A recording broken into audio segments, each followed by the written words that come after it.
Richard Skipper celebrates. Every show is a celebration. Richard Skipper celebrates the best in entertainment. Each show, Richard delivers the artists you love, showcasing what makes them unique. Never gossipy. The antidote to a sometimes hectic world. Now, here's your host, Richard Skipper.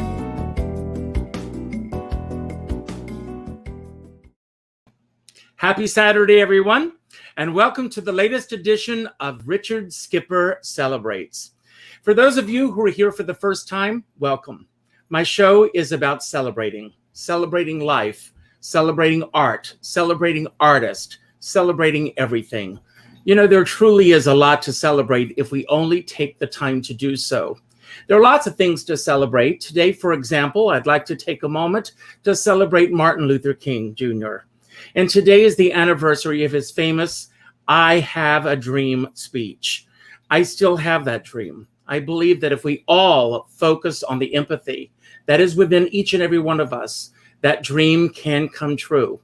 It is also National Cherry Popover Day, believe it or not, something that I don't even want to think about because I'm on a diet. And it's also, I'm going to call it David Essel Day because he is here with me today, probably one of the hardest working men I know. The only other person that I know that works harder than him is his publicist, who is out there, pushing and pushing and pushing. So I want to give a shout out to TJ, first of all. I also want to give a shout out to my dear friend, Mindy Fratkin, who really arranged for us to finally get together. And as I've really been delving into your world, David, first of all, I am such a fan of everything that you stand for. You're a motivational speaker. You have written 11 books that have reached the top 10 on the bestsellers list. You walk the walk. You talk the talk. But before we delve into all that, we're living in a crazy world right now. Yes. And I want to ask, how are you really? Richard, that's great. First of all, I love the intro to your show. I love what you just said about finding things to celebrate, even in the insanity that we're all in, right? It's like, this is so important. The message that you just shared in that brief open is crucial for the world to hear. That even in the midst of turmoil and chaos and dysfunction and all of this craziness, there are things to celebrate. And so to answer your question, how am I doing? This morning I was blessed to be able to sit in our backyard, watch a myriad of birds and squirrels. And, my mom died about 4 months ago. I'm sorry. Yeah, thank you. And they say that when a cardinal continues to appear, absolutely, that it's the message from my mom. And what's incredible is that my fiance Mia took a photo yesterday. She heard this big bang on the window, and sure enough, there was mom gripping the window, looking in. It was incredible. So, Richard, I can say that even though I go through struggles like everyone else, I'm just as human as everyone else. I do look forward to celebrate something every day. And even if it's missing my mom, I'll pull up her picture, I'll pull up a video of her, and I will celebrate her, which is sort of a mixture of love and sadness. But that love and sadness is starting to go a little heavier towards the love scale, Richard, as you can imagine. So when she told me that, oh my God, mom was at the window and wait till you see this, I had tears. Tears, and it was a mixture of tears of sadness and joy. To know that she's still with me is quite powerful. Well, let's start there. First of all, what is your mom's name? Let's acknowledge that. Oh, Pat Essel. Okay. And tell us a little bit about your mom. First of all, when I like to think of all of our loved ones who have passed on as literally being in the next room. And they are. if you think about it. Right. They are in the next room, and we're waiting to get there. We're all going to get there eventually. So tell us a little bit about your mom and how she shaped the person that you became and that you're becoming.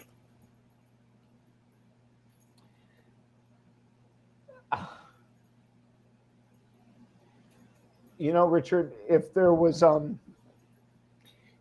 enough words in the English language to explain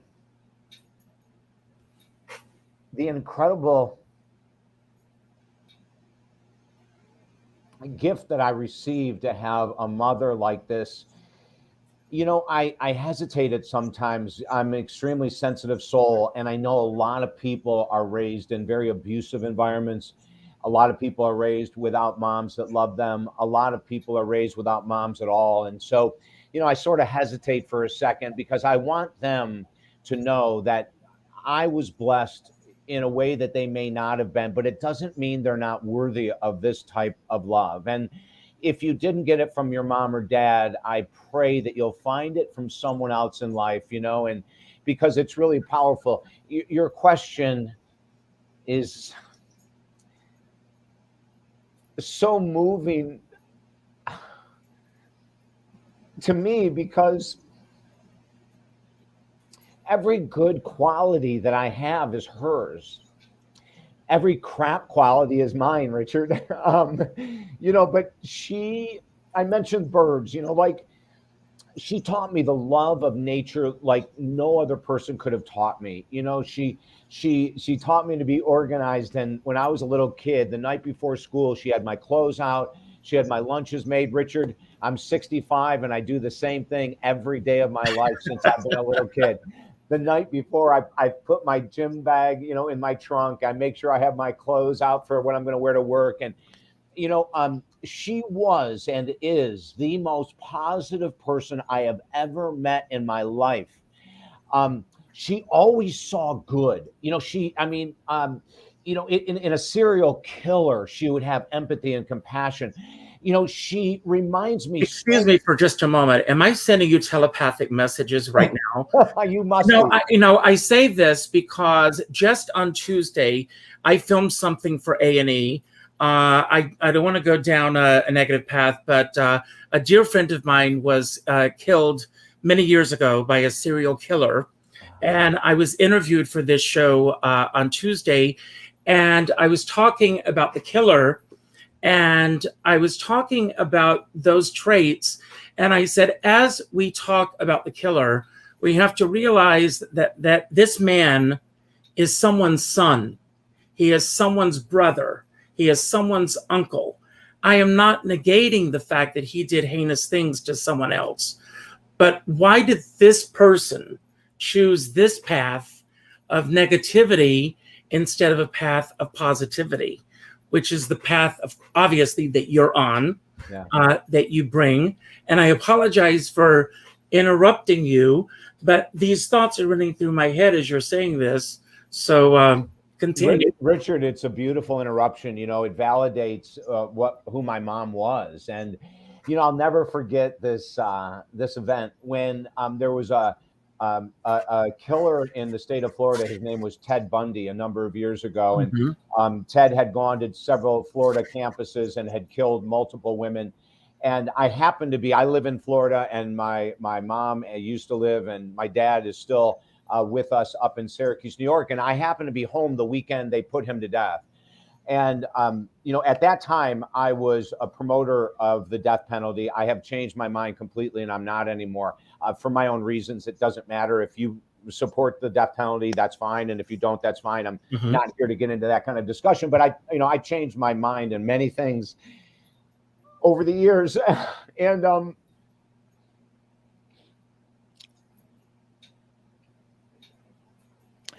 we were at the dinner table, and the news came on, and my brother and I looked at each other and said, you know, it's sad, but justice was done. And my mom said, I don't think so. And we looked at her and said, oh, okay, here's mom being her optimistic self again. And she said, you know, I feel bad for him. And I said, Mom, what are you talking about? He's killed several women. And, and she said, because his upbringing must have been horrendously terrible for someone to evolve into this type of a person. And, it didn't wake me up at that moment, Richard, I'll admit it. But a number of years later, I started thinking about what she said. And as a counselor, I worked for 42 years now into some really deeply, intensely dark spaces in people's minds. And it started to make sense what she was saying. We have a statement in our work that all things between 0 and 18 that you wish you weren't doing today happen between 0 and 18. In other words, if you didn't get the nurturing love, if you didn't get the support from a mom or a dad, if you didn't, whatever happened 0 to 18, if we don't clear it up, it can be with us until we're 70, 80, 90. Well, Jane Fonda says that there needs to be a statute of limitations on how long we hold on to it. I love that. Yeah, because, Jane Fonda, if you know anything about her history, her mother committed suicide when she was a small child. Yes. Her father, Henry Fonda, one of the most famous actors in the world, retreated into his work. He remarried, but he closed himself off. The film On Golden Pond was a chance for Jane Fonda and Henry Fonda to really reconnect and bond in a way that they had not been able to bond over the years. And because he had retreated into his work, she chose that as an opportunity to try to break through to him. But I've always remembered that one phrase of having to let go so that you can get through those barriers and move on with your life. Yeah, we talk about, going from a victim to a thriver, or a survivor to a thriver, right? And I'll tell you, I know that there's many people in this world that did not get the nurturing love and support when they were children. And so then they come into my office, hopefully, at some point, or some other counselor's office, because we can reverse and let go of that pain that you're carrying of what you did not receive in childhood. And Richard, you know this, there's so many ways to have your heart filled today. There's millions of ways to make up for what you didn't get when you were a child. So I know we're doing a lot of psychological, discussion here, but when you talk about my mom, it moves me. Obviously, it's been such a short period of time. It moves me greatly because she has had the greatest influence of anyone in my life.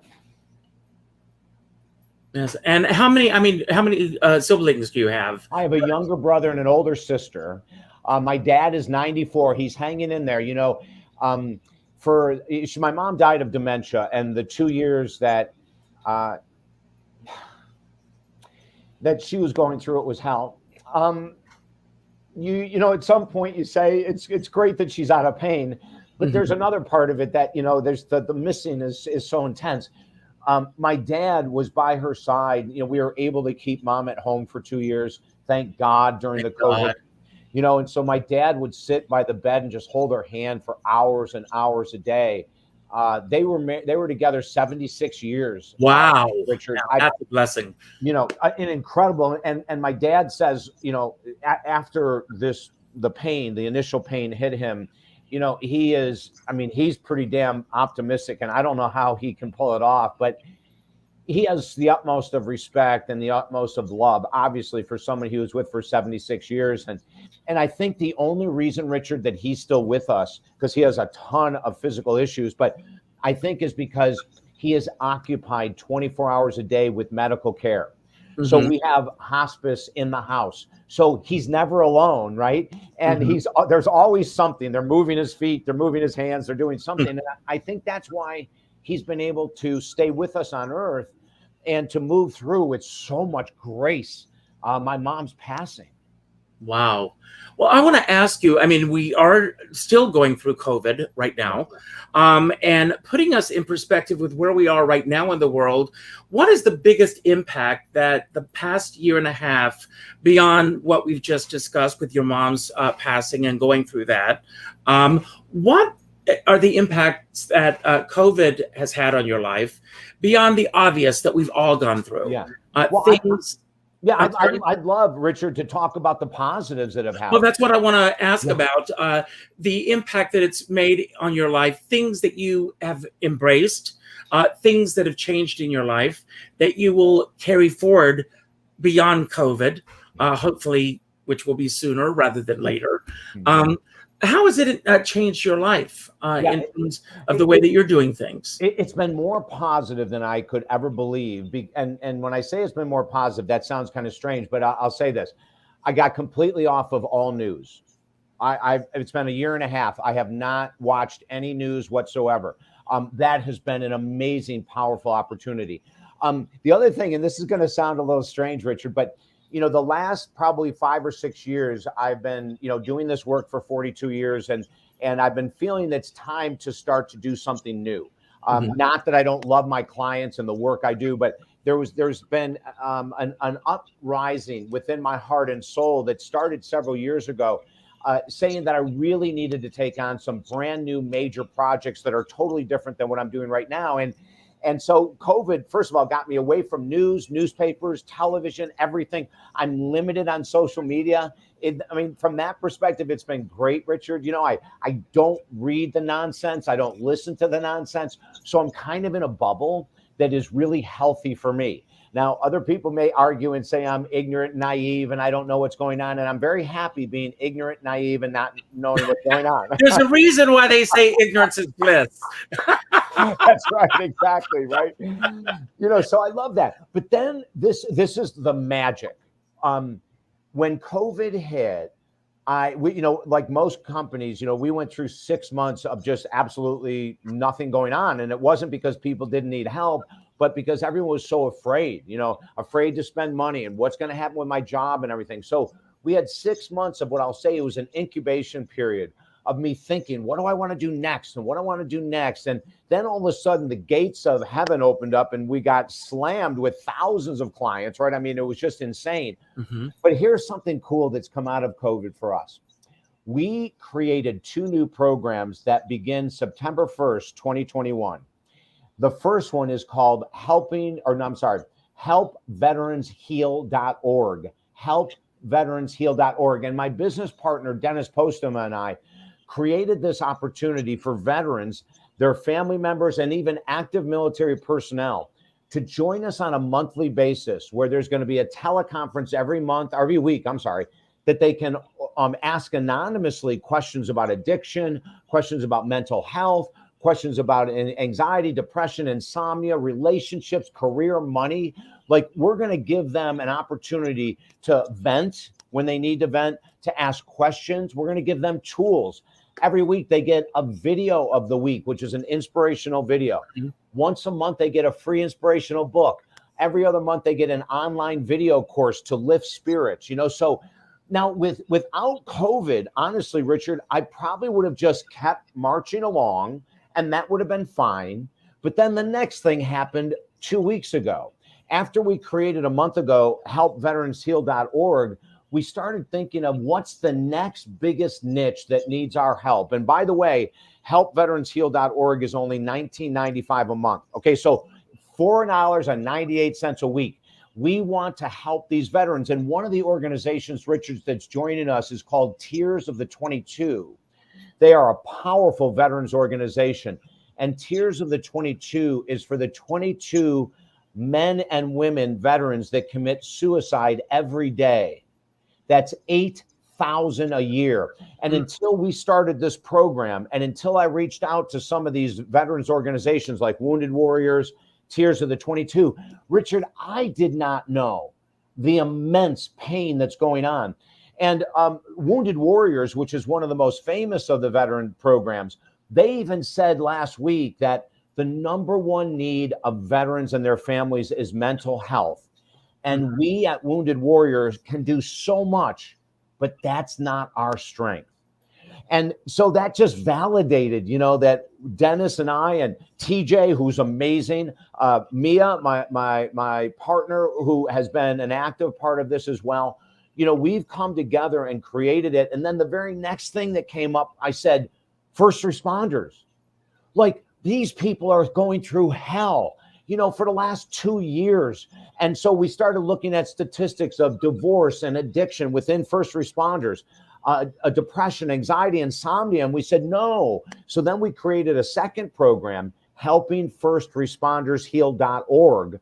That's great. Police, firemen, nurses, healthcare workers, doctors, policemen, all of our first responders need this support. And so we set it up very similar to the veterans, where they'll have a teleconference call. They can anonymously ask questions. They'll get the video every week, the book every month, So we put all this together as a way. And I just have to say, Richard, your question is so beautiful, because so many people continue to look at COVID as the terrible place it is. And it is in many ways. Mm-hmm. But, like your mindset is so pure, Richard. I just love it, because we need that openness to be able to say, okay, the news is telling us how terrible it is. My friends are telling us how terrible it is.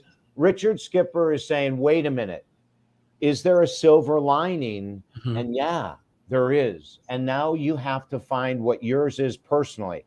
I have found mine. Our team that's working with these programs, we're all excited about having a new mission in life. And so I'm going to encourage our viewers and listeners. Now is the time to look within and say, how can I make a bigger difference during the dysfunction that we're all still stuck in? Well, as I said in my introduction earlier, you've written, and God bless you for all of this, you have written so many books, but one book that I want to talk about is your book Focus, because you do have such a clear focus.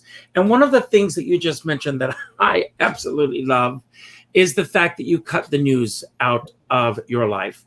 Was this a gradual decision in your life, or did you go cold turkey? Oh, how did you do it? Cold turkey, Richard. Oh my God. I woke up June 1st of last year, a year and whatever, ago, June 1st of last year. And I said, enough, and I'll tell you what spurred it on is that I was in the gym, and our gym was open at the time. And there were a couple guys that were constantly coming up to me, wanting me to watch these videos, conspiracy theory videos, presidential nonsense videos, just a bunch of crap. And I kept saying to them, guys, this isn't for me. And finally, I went home and said, it's not for me, and I'm ending it completely. So on June 1st, I cut off all news. Even though I'm interviewed on the news on a regular basis, I look at that as different because I'm trying to help people. But most of the news is a bunch of nonsense, mm-hmm. And all it's doing is dividing us. It's continuing to divide us as a nation. It continues to bring up all the terrible stuff that's happening. There's very few programs out there like yours that's actually bringing information to help people heal. So that was an easy decision. And then on June 2nd, I did the same thing with social media. I mean, I might go on once a day. Most of my posts are about, please pray for what happened in Afghanistan with our troops. The other day, I just put a post up. I'll post my mom as the cardinal, and I put her. So we're trying to continue. Whenever I'm on social media, it's only to lift spirits. I don't read anyone else's post. I go on, I post, and I run away, Richard. No, I mean, it's true. I mean, we I don't know what it is in our psyche that we've gotten so addicted. I mean, Bill Maher did this incredible closing monologue the other night about the fact that we have been separated individually from each other for the past year and a half. Now people are getting together again. And what are they doing? They're sitting at their dining room tables, sitting with phones in their hand, rather than shutting it off. I leave my phone in the car when I go in. At the end of the day, at 5 o'clock, when I shut down. I turn my phone off. I shut down. And thank God for TCM and Netflix. And I also stay away from, if you look at what is being put out in Hollywood, there's so much angst in the films and violence in films and everything. I'm all about uplifting, and celebrating life.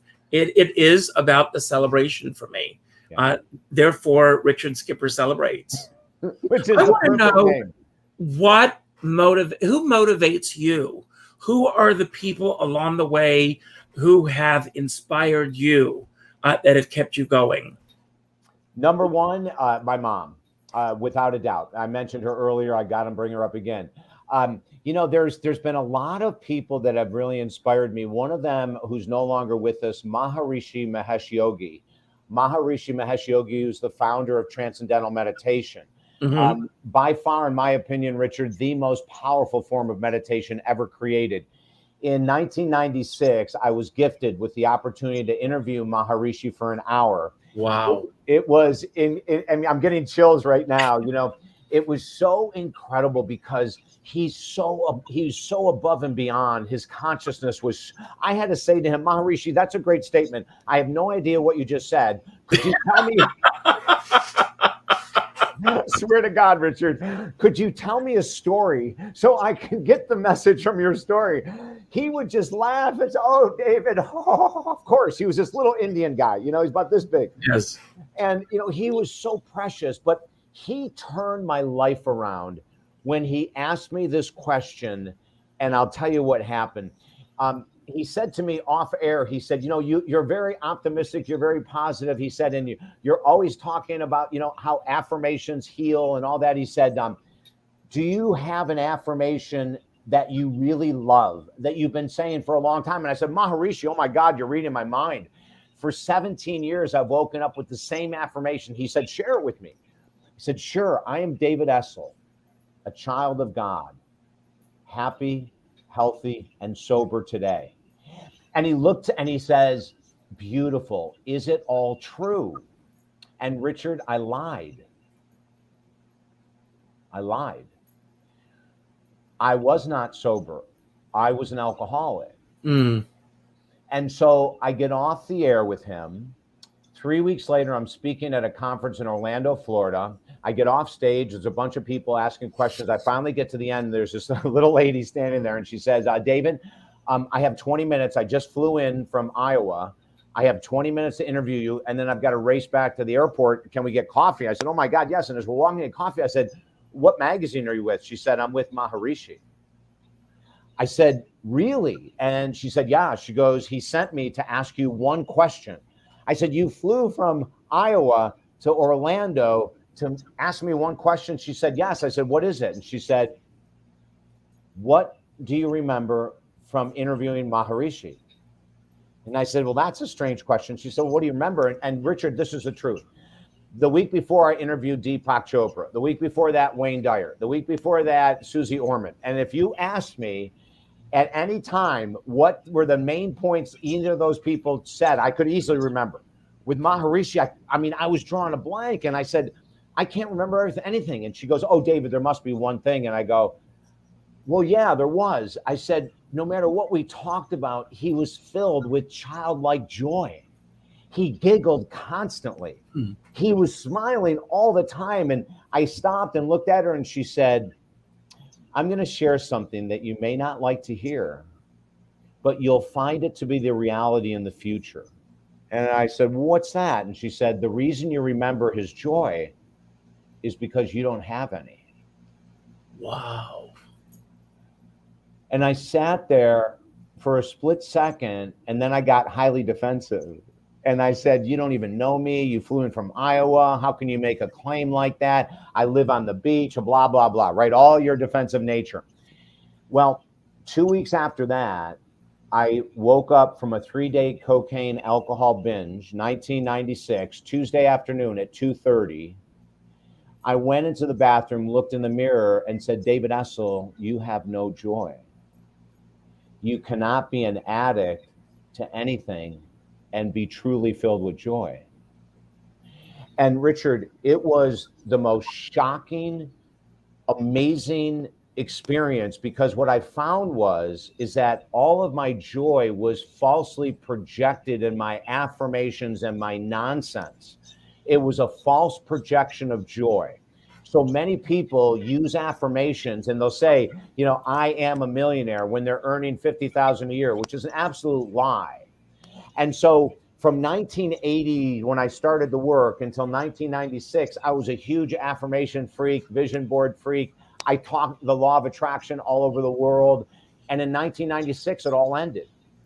And I realized that I was teaching lies. Thank you. Telling people that if you have an affirmation about your body or money or love or whatever, it must come true. Now, what had happened, Richard, is that I had my gurus above me that were all teaching this. So I just jumped on the bandwagon because I wanted to be accepted. I wanted to be accepted. So I was accepted, right? You're spewing the same stuff that other people are. And these other people are selling millions of books a year. But the truth was that we are all lying to ourselves and each other when we say all you have to do is have an affirmation, to get sober, to make $1 million, to do whatever. So it changed me, and I still love positive thinking, but I got off that nonsensical bandwagon of fantastical thinking and realized that in our book Focus, we talk about 20% of our success will come from how we think.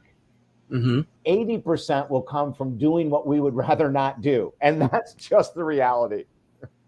Well, I want to go back to that moment for you. When you were doing these interviews, you're interviewing all of these people who are making major impacts.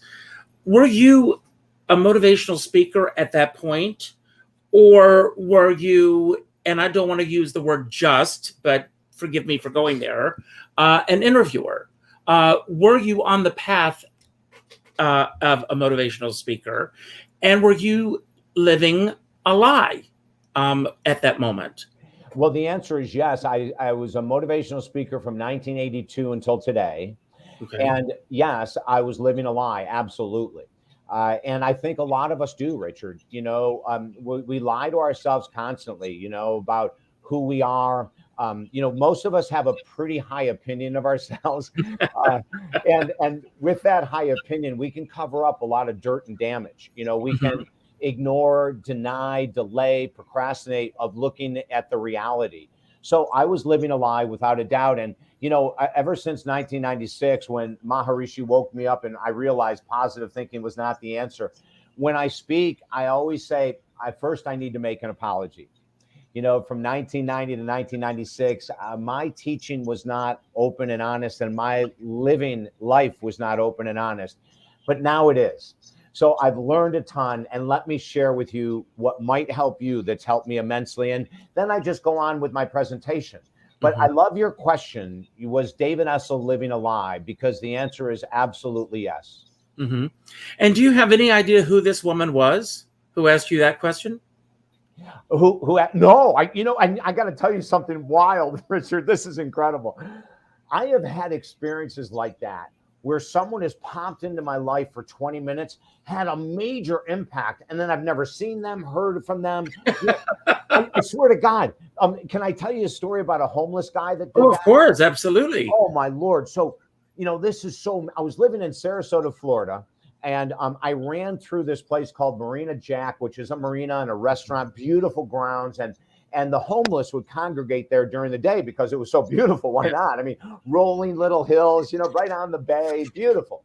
So I would go for a run, and a couple times a week, this guy would come out of the bushes. He looked about 70. I'm guessing he was around 40. He had no teeth.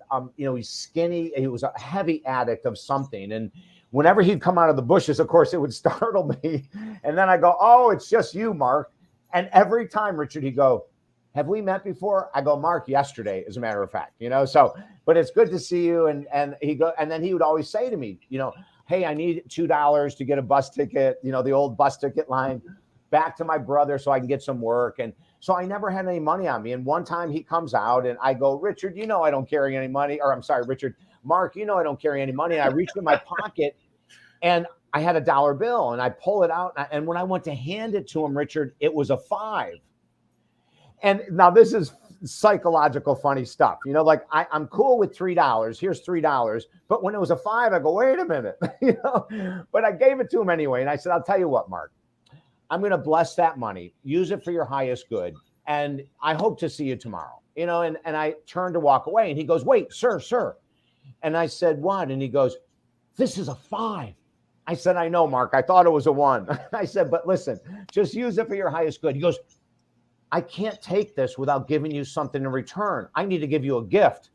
I go, "Mark, I don't need any gift from you, please." And he started going through his knapsack, right? His duffel bag. I go, "Mark, whatever you have in there is more important for you than me. Please, We're good. He goes, I got an idea. I said, what's that? He said, I can make up a story really quick, and I'm really good at telling stories. Let me tell you a story for your $5. I said, Mark, I don't need your story. He goes, I go, how long will it take? He goes, 3 minutes. I said, you're on, go. He told me, Richard, this most amazing story, this most incredible story about the life of a rock who had lost connection with God.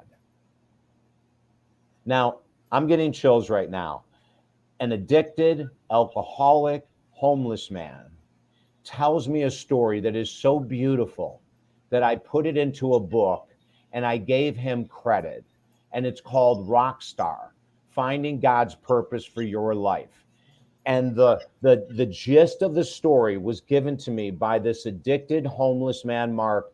And Richard, I ran that same route for another year and I never saw him again.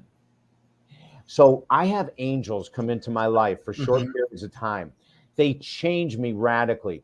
That experience with Mark opened my heart to the homeless like never before. I then started looking, and I do it today. If I'm passing a homeless person on the street, I stop, I look into their eyes, I talk to them, I ask them their first name. I want them to feel human. All of that happened after a gift from a homeless man. That's absolutely an amazing story. I did an interview with a guy who calls himself Dr. Moo. Do you know this guy? No. And he wears a disguise. I mean, he was wearing a mask. Now he has to wear a mask. But he's a wealthy guy, and now he lives in Palm Springs. He walks around and he looks for homeless people, and he gives them $100 bills. And he has actually changed the trajectory of some people's lives just by giving them that $100 bill. And it's amazing what we can do. I want to ask you, what was the moment in your life that put you on the path that you're on now, that put you on the path of being a motivational speaker, of devoting your life to positivity? As a child, was it something that happened that you wanted to go this path to give back to the world? Because it's such an amazing gift that you give to everyone. Yeah. Thank you, Richard. You know, I think it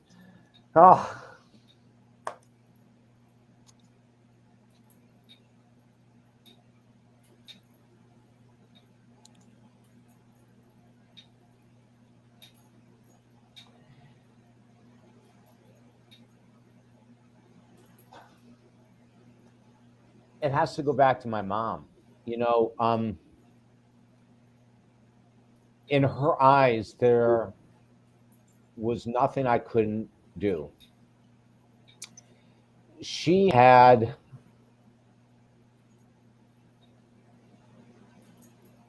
Richard, this faith in me that is so hard to describe. You know, my dad was an accountant, and so he was very black and white. He looked at like security in a job, and I've never had a secure job. So, you know, he would bring that up all the time. You know, like, couldn't you just go and work for a hospital and get benefits and all that? And, you know, my mom was always the person saying to go for it, to go for your dreams. You know, she was the one. So I'd say that she's one. You know, I believe strongly in God, and I believe God gives us all gifts that we don't have to really work that hard on. We have to put effort into them. And one of the gifts that he's given me is this desire to help others. I mean, you know, it's been with me since I was a little kid. And of course, part of that's mom, but part of it's God. God gives some people athletic gifts, some people an IQ that they can use in a profession that's needed. Some people God gives them the ultimate of compassion. You know, I think of Mother Teresa and Gandhi and Martin Luther King, who you rightfully celebrated today. You know, he gives us everything. Now, as humans, a lot of times, because we're brainwashed and we compare ourselves with others, we may not ever notice the gifts that he's given us that are brilliant to use, you know. And so my first leadership role was in sports, and I played basketball at Syracuse University, and for 2 years, you know, I was a point guard, which means you're the leader of the team. You guide the team to where it's going. I went into the world of sports psychology, working with athletes. That was my master's degree. Mm-hmm. And I was working with athletes, but it was all about service, and then Richard, and then this is a God thing as well, is that I got heavily into the spiritual path in the early 80s. And Ram Dass, who, was an amazing mentor of mine oh my God, he was incredible. And a lot of really strong spiritual people started surrounding my life. And that helped me stay in this mindset of service. I think that, again, a message that I want to ask our audience to consider is, truly what comes to you with little effort or minimal effort, because that's what we want to see as, our gift. And for some people, Richard, it's consciousness. Like they get out of their car to walk into the store and they see a bottle in the parking lot and they pick it up effortlessly. Like they are so conscious and they're so in the moment that they're willing to serve in picking up a piece of trash, and they don't think about it, right? Mm-hmm. It's just automatic. And so what is it to you as, a viewer today? What is it that comes fairly easily to you? And pursue that, because in my opinion, Richard, like you're built for this, my man. I mean, you're built to be an interviewer. And I don't know how much effort you had to put into it, but I would say that this is one of God's greatest gifts to you. Well, thank you. That means a lot. Thank you so much. Yeah, and I'm being very honest, Richard. I see the way you care. I feel your compassion and empathy. For an interviewer, and this is the highest compliment I can give you, because I've been an interviewer for 30 something years, and I was, seeing some people that were great and some people that weren't so great. One of the most difficult pathways of an interviewer is to stay silent when their guest is wrapped in emotion. Richard, you're a master at this. You are a master. You allowed me to have space. Mm.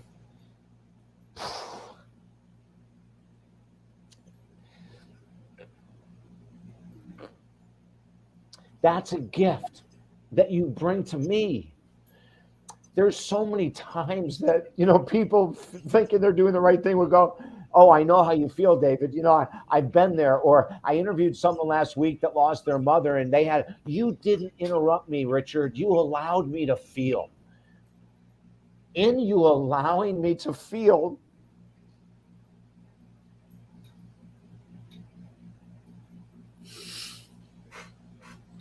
your audience gets to feel. And this may be uncomfortable for a lot of people to see a guest in the emotional state of being free. I'm just being free. That's all I'm being is free. I'm just being David Essel. I don't ever submerge. Sometimes people say, well, you don't submerge when you're frustrated either. And I say, you're right. It's like, It's true.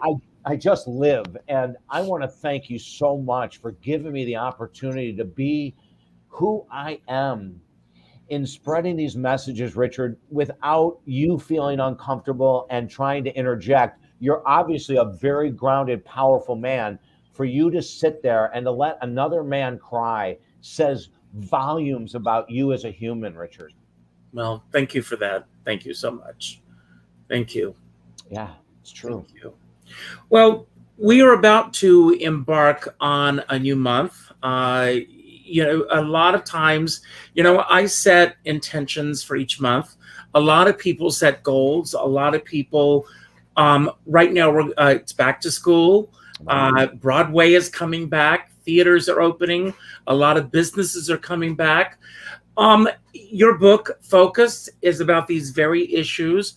What do you think are some of the biggest, if you will, mistakes?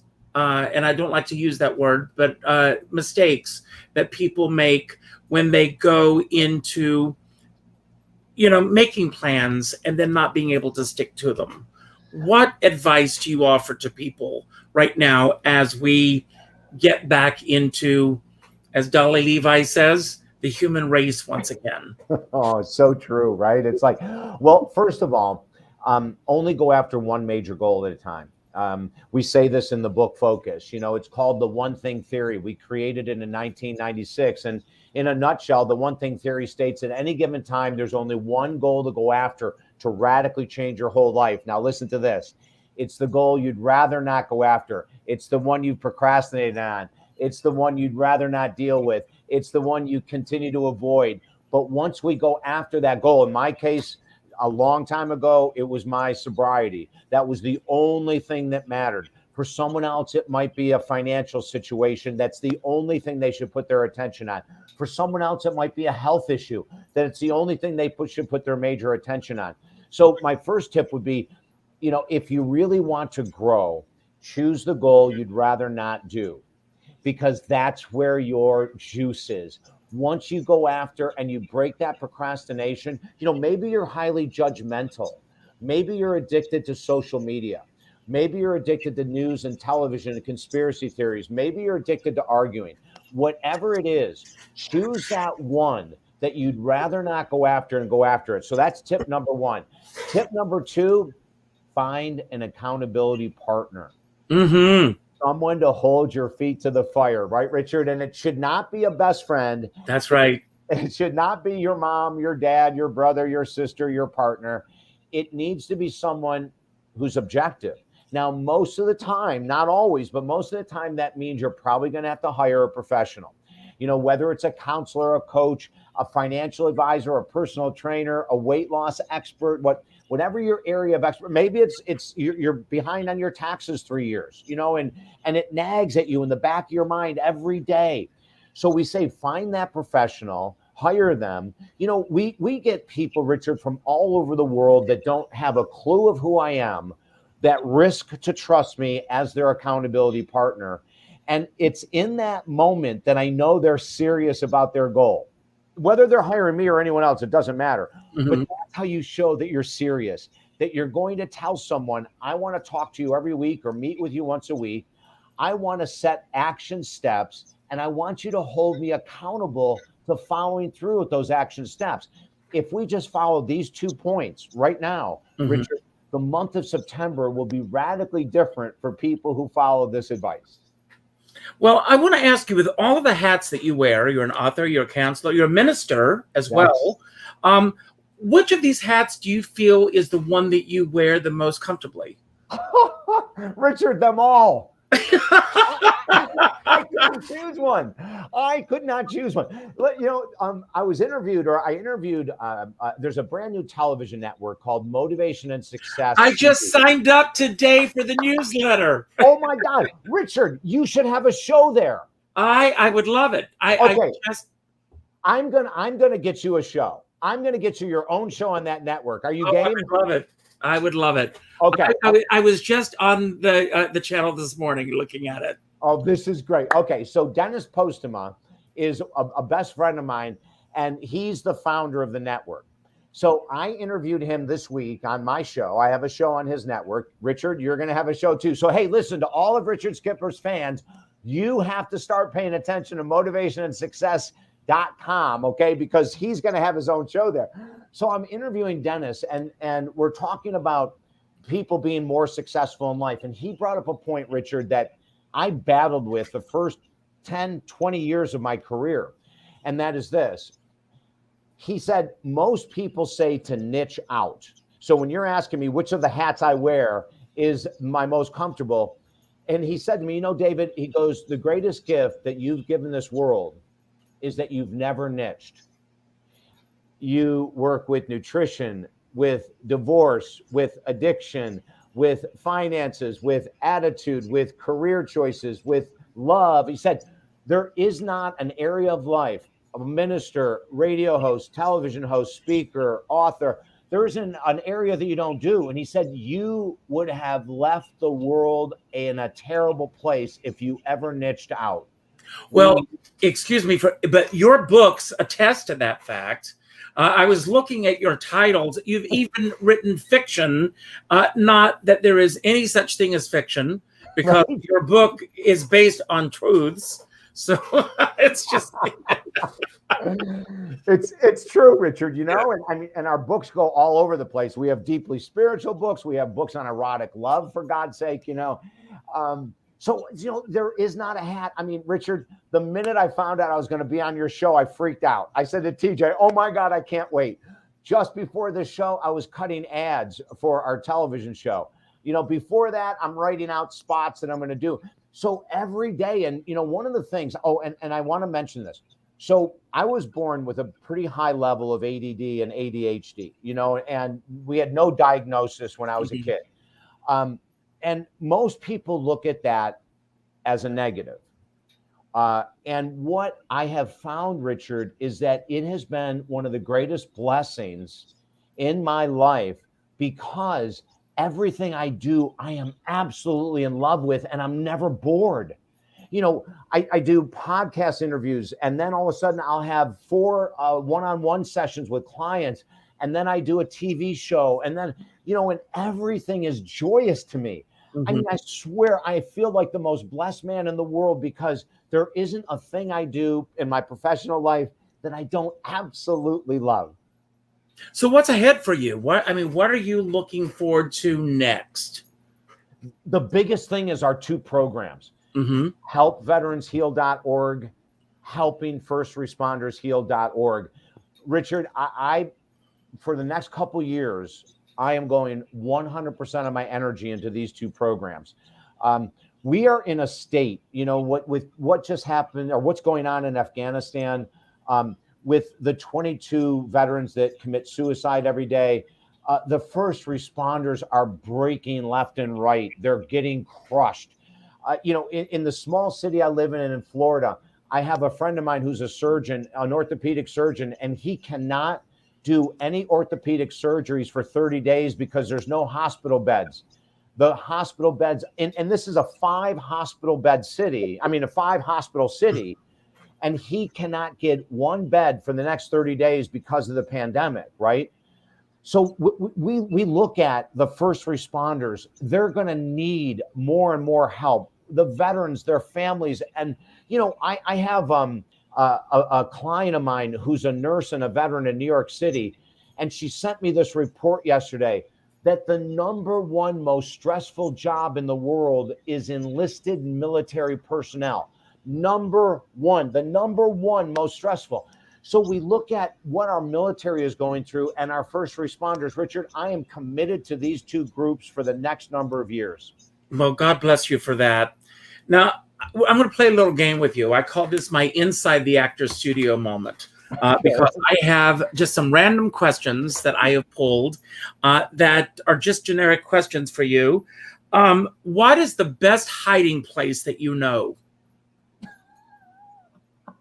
Oh my goodness. What a question, Richard. The best hiding place. The best hiding place. I don't even know. It's so funny to think of that question. I would have to say the trunk of my car. Okay. What is the best gift that you ever received? Sobriety. Great. Whose absence have you felt? I think I know the answer to this. I think you do, Richard. Whose absence have you felt most in your life? My mom. Yeah. What was the best wish that you ever had come true?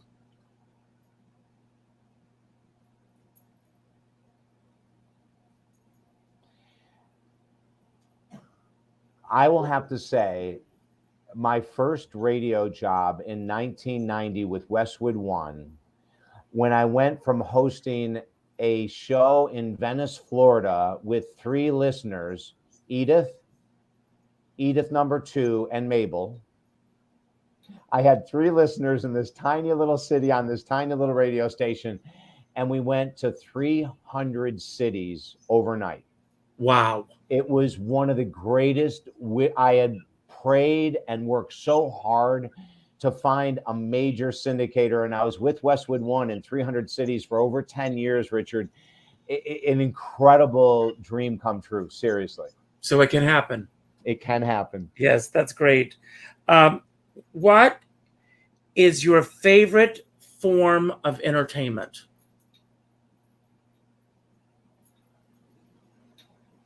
Being in nature. And good answer. Wow. Yeah, it truly is. In our backyard, we spend a lot of time in our backyard. I'd say the first hour and a half of every day is in our backyard. The last 45 minutes to an hour of every night is in our backyard. just looking at tropical plants, squirrels. We have Solomon the squirrel, who today got within 3 feet of me, Richard. I'm trying to get him on my lap. He's this adorable wild squirrel, right? So, that is my favorite place. It's where we relax. It's where we connect with God. Mom, we connect with her when she comes every day as the cardinal. It is incredible to me what happens in nature. That's great. What is the single most beautiful word in your language? Compassion. Good. What was the moment in your life when you felt most in love?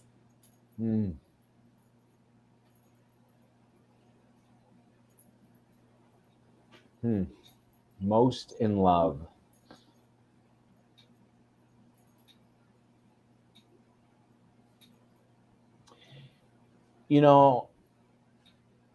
I have a picture with my mom that is pure love.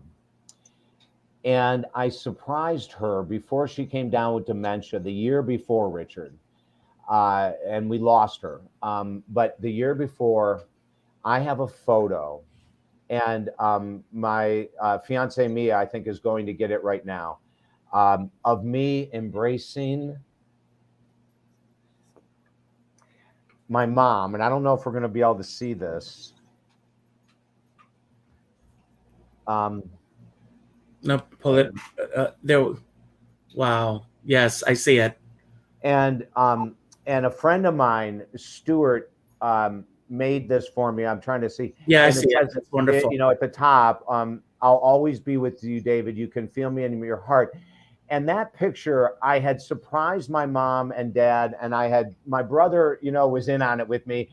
And so they were sitting in the living room, and I get in about 8 o'clock at night. My brother picks me up, brings me to the house, and he said he was coming up with his wife, Paula.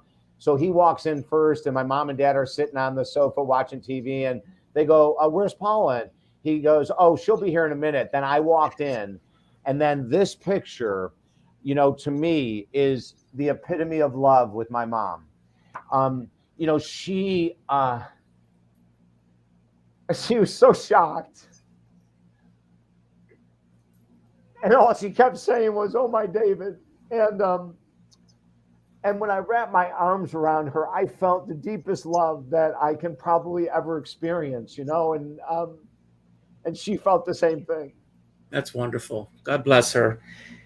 And in my last question to you today, in what way are you most self-disciplined? Well, I'd probably say with my workouts and my clean eating. Those are probably two of my most disciplined arenas in life. The work doesn't take discipline. It takes joy. I mean, that's all I need to do my work is joy. There's no discipline. Showing up to be with you at this hour is just such an amazing miracle blessing for me, Richard. I look at whatever I'm going to do throughout the rest of the day is going to be fantastic. And then the only time I need discipline is when I don't want to go to the gym and I go anyway. Okay. That's great. Don't go anywhere for a moment. I want to thank everyone for being here today. It means the world to me. I don't take it for granted that you could have been anywhere else for the last hour. And the fact that you chose to spend it for us means a lot to me. If it's your first time here and you had a great time, I hope that you will subscribe to Richard Skipper Celebrates. Right here, hit the like button if you did indeed like today's show. Leave a comment and tell your friends. It's all about building an audience. David and I know all about that. I also end every show by telling everyone to go out and do something nice for somebody else without expecting anything in return. Go to your Facebook friends list, and the first name that pops up, reach out with a phone call. David Joseph, if you're still here, give me a call after the show. Reach out with a phone call. Let that person know what they mean to you. As my dear friend David Friedman says, who I'll be interviewing in a few weeks, we're all in this together, but we're not in the same boat. And you never know what someone else is going through right now. So let them know what they mean to you. But I always say, if you're going to go out in a boat, make sure that you bring a skipper along. So, David, I'm going to actually leave the screen right now, and I'm going to give you the final word. anything that you want to say about anything that we talked about today that you want to build upon, anything that we didn't talk about that you wish that we had, or any message that you want to put out to anyone who's watching right now. I thank you very much for the gifts that you've given to the world, the gifts that you will give to the world. I thank you, Pat, for the gift that you gave us. And thank you so much for spending the hour with me. And anytime you want to come back, you're always welcome here. Richard, I will be back. Thank you.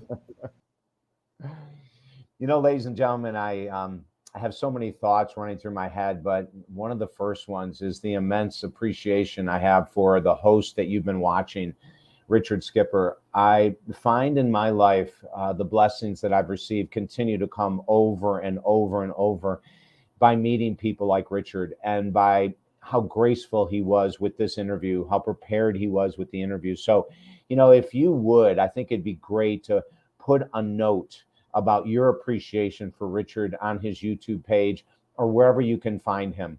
I think it would be beautiful for you to say that, hey, you know, what you're doing, Richard, bringing these different guests and your attitude is helping us during these very challenging times. I think that would be just an absolute beautiful 45 seconds out of your life to leave Richard a note. I think would be fantastic. So please do that.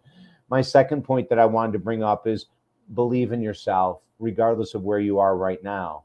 Have compassion, ask for help, feel everything that you have to feel, write about it, release it, do everything you can to get those emotions out of yourself and into the world.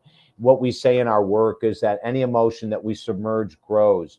So if you're submerging joy, well, it's going to grow internally, but you're not going to have a chance to be able to experience it. If you're submerging sadness, it's going to turn even to a deeper level of sadness. So express yourself. If you journal all of your emotions with honesty. If you need help in this world for anything whatsoever, please be humble. Please be vulnerable. Ask a professional for help. As Richard was gracious enough to allow me to talk about the programs that we're doing, you know, we're doing these programs because we know so many people need help. I need help right now. I have people in my corner that do help me, and I have to reach out and remind them how important they are to me. So please, if there's something going on in your life that isn't going well, reach out, find help with a professional. And as I mentioned a minute ago, if you even start to believe that you're worthy of something phenomenal in life and you take 1 or 2 action steps daily to bring you there, it will happen. We have to have that faith. You know, faith is belief in the yet unseen. So if you can have faith in you, have faith in your dreams, magic can really happen. And I know it will happen. I'm David Essel. I want to thank you so much for taking the time to join Richard Skipper on his show today with me as his guest. And I'll look forward to being back in your home, in your car, or your phone, wherever the heck you watch Richard all the time, in the very near future. Have a beautiful day, and thank you.